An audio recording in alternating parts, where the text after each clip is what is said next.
ജീവിതത്തിൽ മാറ്റം കൊണ്ടുവരണം, സക്സസ് ആവണം എന്നൊക്കെ ആഗ്രഹിക്കുന്നവർക്ക് ഒരു ടിപ്പായിട്ടാണ് ഇന്ന് വന്നിട്ടുള്ളത്. എന്താണെന്ന് വെച്ച് കഴിഞ്ഞാല് ജപ്പാൻകാര് അവരുടെ ജീവിതത്തിൽ കൊണ്ടുവന്ന് അവർ പരീക്ഷിച്ച് വിജയിച്ച ഒരു മെത്തേഡാണ് കൈസൻ മെത്തേഡ്. അതായത് ഈ കൈസൻ മെത്തേഡിനെ കുറിച്ച് പറയുകയാണെങ്കിൽ അതിന്റെ ഒരു വേർഡ് മീനിങ് എന്ന് പറയുന്നത് continuous improvement in A small steps എന്നുള്ളതാണ്. അതായത് ഇൻക്രിമെന്റൽ സ്റ്റെപ്പ് കണ്ടിന്യൂസ് ഇംപ്രൂവ് ചെയ്യുക. അതായത് നമ്മൾക്ക് വലിയൊരു ഗോൾ ഉണ്ട്, അല്ലെങ്കിൽ നമുക്കൊരു സ്വപ്നം ഉണ്ട്. നമുക്ക് അത് ചിലപ്പോൾ നമ്മുടെ ഒരു ഹാബിറ്റ് മാറ്റിയെടുക്കാനുള്ളതായിരിക്കാം, അല്ലെങ്കിൽ നമുക്ക് ജോബിൽ ഒരു സക്സസ്ഫുൾ കരിയർ ബിൽഡ് ചെയ്യുന്നതിനെ കുറിച്ചിട്ടായിരിക്കാം, അല്ലെങ്കിൽ നമുക്കൊരു ബിസിനസ് തുടങ്ങി വിജയിപ്പിക്കുന്നതിനെ കുറിച്ചായിരിക്കാം. ഇങ്ങനെയുള്ള ഒരു ഗോളുകൾ നമ്മൾ സെറ്റ് ചെയ്തിട്ട് നമുക്ക് ചിലപ്പോൾ അതിൽ കുറേയൊക്കെ നമുക്ക് ആ പ്ലാൻ അനുസരിച്ചിട്ട് മുന്നോട്ട് പോകാനൊക്കെ പറ്റും. കുറച്ച് കഴിഞ്ഞ് കഴിഞ്ഞാൽ നമ്മളുടെ ആ ഒരു എന്തൂസിയാസം, നമ്മൾക്ക് ആ വരുന്ന ത്രൈവ് ഒക്കെ സ്ലോ ഡൗൺ ആയിട്ട് ചിലപ്പോൾ നമ്മളത് പതുക്കെ പതുക്കെ കുറഞ്ഞു കുറഞ്ഞു വരുന്നതായിരിക്കും.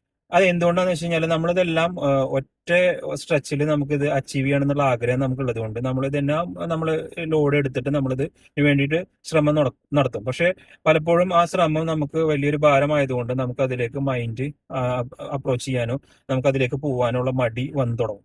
അപ്പൊ ഇതിനെ മറികടക്കാൻ വേണ്ടി ജപ്പാൻകാര് പരീക്ഷിച്ച് വിജയിച്ച ഒരു മെത്തേഡാണ് കൈസൻ മെത്തേഡ്.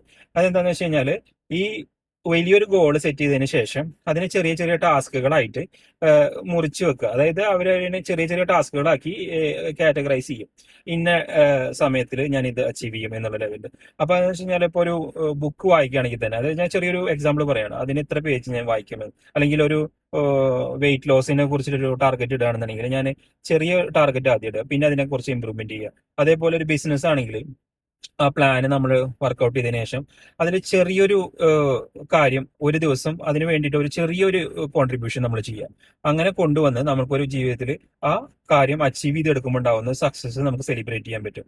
ഇത് നമ്മൾ പല ആളുകളും ഈ ഒരു മെത്തേഡ് പരീക്ഷിച്ച് വിജയിച്ചിട്ടുള്ളതാണ്. നിങ്ങൾക്കും നിങ്ങളുടെ ജീവിതത്തിൽ ഇത് പകർത്താം. ഇത് പകർത്തി കഴിഞ്ഞാൽ നിങ്ങൾക്ക് ജീവിതത്തിൽ നല്ലൊരു മാറ്റം കൊണ്ടുവരാൻ പറ്റും. ചിലപ്പോൾ നിങ്ങൾ ഏതെങ്കിലുമൊക്കെ ഒരു ഘട്ടത്തിൽ ഈ നിൽക്കുന്നവരായിരിക്കാം. അപ്പോൾ നിങ്ങൾ അങ്ങനെയുള്ളവരാണെങ്കിൽ നിങ്ങൾ ഈ വീഡിയോ തീർച്ചയായും നിങ്ങൾക്ക് ഉപകാരപ്പെടും. നിങ്ങൾക്ക് വേണ്ടപ്പെട്ടവർക്ക് ഷെയർ ചെയ്ത് കൊടുക്കുകയും ചെയ്യാം. Okay, thank you so much.